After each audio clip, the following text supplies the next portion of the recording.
Вести на Канал 8, добро дојдовте. Министерката за труд и социјална политика Мила Царовска престојуваше во работна посета на Кочани, при што го посети дневниот центар за лица со попреченост. На средба со градоначалникот и директорот на Центарот за социјални работи вети подршка за изградба на новата детска градинка, како и за други проекти од социјалната сфера. Тони Ајтовски со деталите. Функционирањето на новоотворениот дневен центар за лица со попреченост во Кочани се реализира според планот. Во моментот во него престојуваат десетина корисници од општината, а постојат можности нивниот број да се зголеми. При работната посета на центарот, Министерката за труд и социјална политика Мила Царовска рече дека грижата кон оваа категорија граѓани ќе продолжи. Исто така најави дека нема да бидат заборавени и останатите корисници на социјалните услуги. Со една страна ги покачивме социјалните трансфери кон граѓаните за 300% и тоа е онаа важна работа што се случи во оваа година, но продолжуваме со развој на социјални услуги и поддршка на веќе отворените социјални услуги затоа што без нив не може да зборуваме за реална социјална заштита. И третата компонента која што ја правиме, тоа е инвестиција во вработените. Поради тоа што социјалниот систем се базира на човечкиот капитал и потенцијал кој што беше заборавен, или социјалните работници и негователите има минимални плати во нашата држава и токму затоа со исплатата за јунска плата во јули месец добија сите вработени за 22% изголемување. Дополнително сите негователи во дневните центри кои што имаа плата нешто над минималната или 12.500, сега имаат 18.300, што е за зголемување за повеќе од 5.000 денари. На работната средба со директорот на Центарот за социјални работи од Кочани беше искажано задоволство од покачувањето на надоместокот за вработените. Еве ќе ви илустрираме еден пример, ако негователката во дневниот центар во порано земала 12.500 денари, сега зема со покачувањето со новиот закон 18.000 денари плата. Тоа е покачување од 43%, што верувам дека дополнително ќе ги измотивира вработените да испорачуваат услуги во корист на граѓаните. На врвот на мојата работна агенда е тоа е излекувањето од сиромаштијата и интеграција на пазарот на трудот на социјално загрозените лица кои што се работоспособни, се нуди со новиот закон идеални услови за да се интегрираат на пазарот на трудот и верувам дека во оваа насока ќе испрачаме исклучително добри и задоволителни резултати.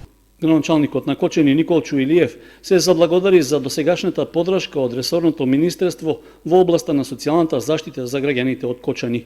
Со медицински екипи и социјални лица се врши посета на лицата кои што имат потреба, со тоа овозможуваме да имаме целосна информација за состојбата и за социјалните случаеви во општина Кочани и поранешната општина Кочани, а тоа се дел од општините Чешиново, Облишово и Зрновци.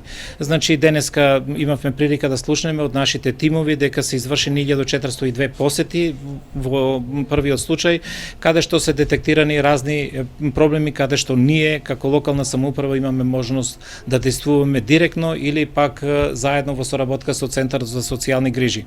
При посетата на Кочани, министерката Царовска истакна дека ресорното министерство за труд и социјала ќе продолжи со поддршка за изградба на новата детска градинка во населбата Дрчевик, но и во подобрувањето на здравствено-социјалните услуги, како и за обука на вработените во проектот за семеен социјален работник. Во јавноста на реакција најде за честиното испуштање чад од еден од оджаците во поранешната фабрика за хартија, заради што реагираа и надлежните во општина Кочани. Од компанијата информираат дека е променета постројка во котларницата, која се уште се испитува и дека деновиве ќе биде поставен филтер. Граѓаните од Кочани кои живеат во околината на поранешната фабрика за хартија реагираат на секојдневното испуштање густ чад од еден од фабричките оджаци. При тоа се жалат дека се шири силна миризба и оти се загадува воздухот. Нивните реакции стигнаа и до надлежните служби во општина Кочани, од каде информираат дека се преземени соодветни законски мерки за испитување на состојбата и начинот на кој сегашната компанија Paper Mill го извршува технолошкиот процес. Пред 2 седмици доставивме барање до правниот субјект Paper Mill за известување во врска со загадувањето на амбиенталниот воздух предизвикано од нивна страна. Во него е нагласено дека е потребно да ја известуваат општина Кочани за активностите поврзани со влијанието на животната средина, а кои непосредно ги засегаат граѓаните на Кочани. Истовремено бараме да ни ги доставуваат податоците за извршените мерења и за параметрите поврзани со издувните гасови од оџакот на котларницата, стои во писменото известување од општина Кочани. Во информацијата од локалната самоуправа информираат дека досега не добили известување за измената на дозволата која што би требало да биде резултат на промената на горивото што се користи во процесот на производство. Одговорните во општина Кочани прецизираат дека од контактите со Министерството за животна средина и со Државниот инспекторат за животна средина дознале дека се работи за замена на горивото што го користи правниот субјект, а во овој период се врши тестирање. Од компанијата Paper Mill пак за Канал 8 потврдија дека поседуваат А интегрирана дозвола, што е издадена од Министерството за животна средина. Во моментот во фабриката се прават испитувања на новата машинска постројка во котларницата која наместо метан како суровина користи пелети.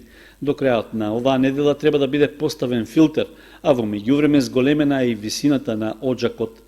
Се очекува на почетокот од идната недела да се направи и контрола од страна на Државниот инспекторат за животна средина, за да се види дали поставениот филтер и измените во начинот на користење на горивото ќе бидат во рамки на законските одредби за издадената дозвола.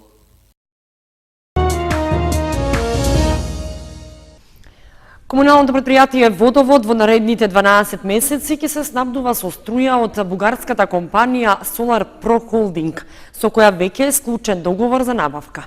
Најавниот повик за набавка на струјата од слободниот пазар. Таа доставила најповолни услови и избрана е за снабдувач во наредниот период. Компанијата Solar Pro Holding од Софија, Република Бугарија, која има своја подружница во нашата земја, го доби тендерот за снабдување со електрична енергија на комуналното предпријатие Водовод. Вредноста на склучениот договор изнесува 30.653.000 денари, односно близу половина милион евра. Бугарската компанија доставила најповолни услови на јавниот повик за избор на снабдувач со струја на слободниот пазар во државата. Тендерската поставка беше објавена во март годинава, а биле добиени вкупно 4 понуди од овластени фирми кои се снабдувачи со електрична енергија. При тоа најниската добиена понуда била 29.520.000 денари, додека највисоката 36 милиони денари. Предпријатието излезе на слободниот пазар на електрична енергија откако се најде на листата мали потрошувачи кои во 2018 година имале потрошувачка на струја поголема од 100 мегавати, со што е изгубен статусот на тарифен потрошувач. Според техничката спецификација што беше објавена во повикот, се планира во наредните 12 месеци да се потрошат околу 6000 мегават часови електрична енергија, што во споредба со претходната година е на приближно исто ниво. Најголеми потреби за струја, односно повеќе од 580 мегават часови, се предвидени за во летниот период, како и во јануари до година, додека во останатиот дел од годината потрошувачката е нешто поизедначена и просечно се движи над 450 мегават часови. Инаку, Кочанското комунално предпријатие во четврта година поред излегува на слободниот пазар за набавка на електрична енергија, откако претходно заедно со уште 30 компании и институции од општина Кочани се најде на листата што ја објави МЕПСО меѓу потрошувачите во државата кои ги исполнуваат условите да се најдат на либерализираниот пазар на струја. Општина Кочани го објави повикот за пријавување кандидати за добивање на општинските награди за значајни остварувања и за животно дело. Писмените пријави може да се поднесуваат до одборот за доделување награди на општината до 25 август. И годинава општина Кочани ќе ги додели наградите за значајни остварувања и за животно дело. Јавниот повик за доставување на пријавите веќе е објавен, а промени во пропозициите нема во однос на изминатите години. Тоа значи дека и овој пат наградата за значајни остварувања за развојот на општината може да им се додели на поединци, група творци, екипи, установи, трговски друштва и здруженија на граѓани. Минатата година на редовна седница Советот на општина Кочани донесе одлука со која се укина паричниот дел во висина од 5 просечни плати во државата за наградата за значајни остварувања. Таа сега е во форма на плакета, што представува стилизирана изработка на оризова ракатка во изведба на бело злато врз темно-црвена кадифена основа. Исто така, општината и годинава ќе ја додели наградата за животно дело во вид на плакета. Таа се однесува на случаи во кои се постигнати исклучителни резултати и остварување во областа на науката, уметноста, иноваторството, стопанството и другите дејности од јавен интерес. Предлозите за доделување на наградите се доставуваат до Одборот за доделување награди на општина Кочани. Јавниот повик за поднесување на пријавите трае до 25 август.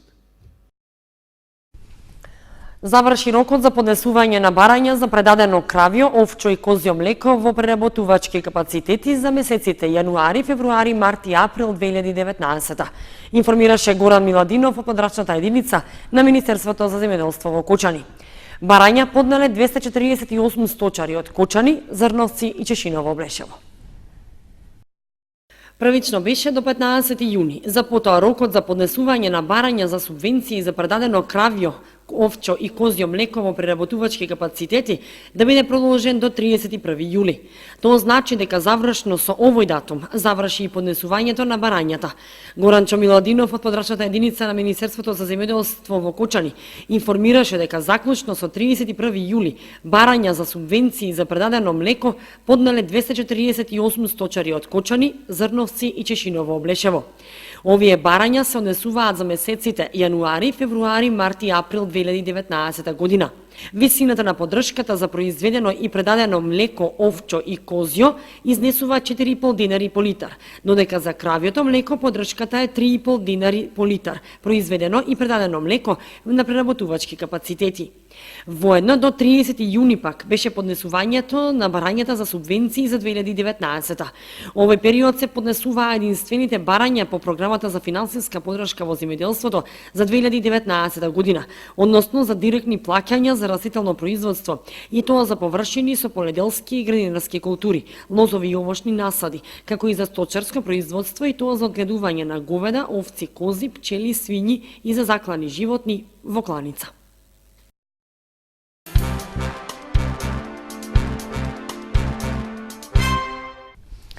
Балканска поетска средба и продолжување на соработката со Сдруженијето Читалики од Република Србија се активностите кои се предвидени да ги реализира библиотеката Искра од Кочани во месец август.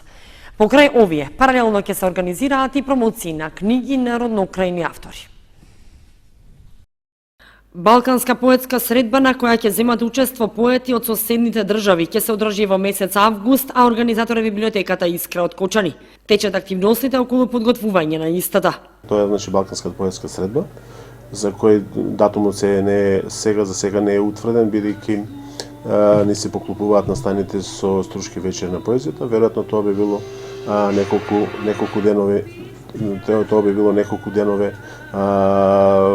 денови пред започнувањето на струшките вечери на поезијата.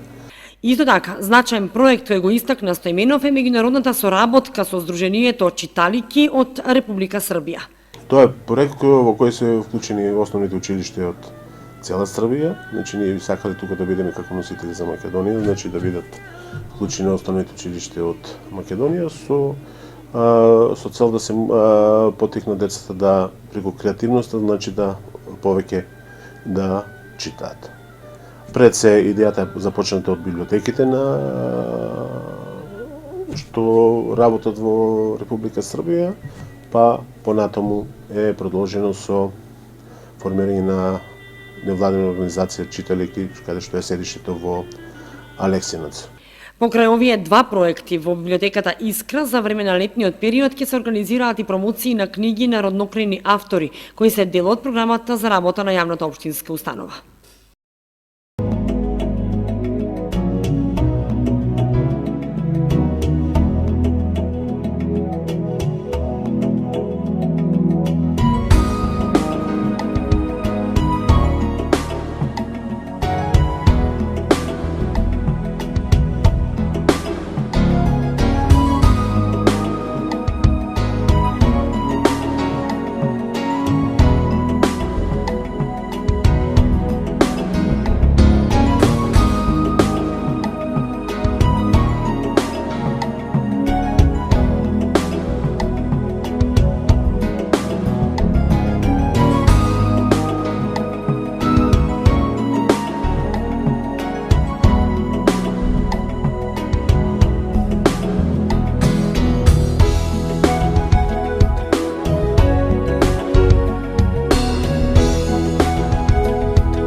Почитувани, тоа беше се што ви подготвивме за ова издание на вестите на Канал 8. Имајте пријатна вечер. Довидување.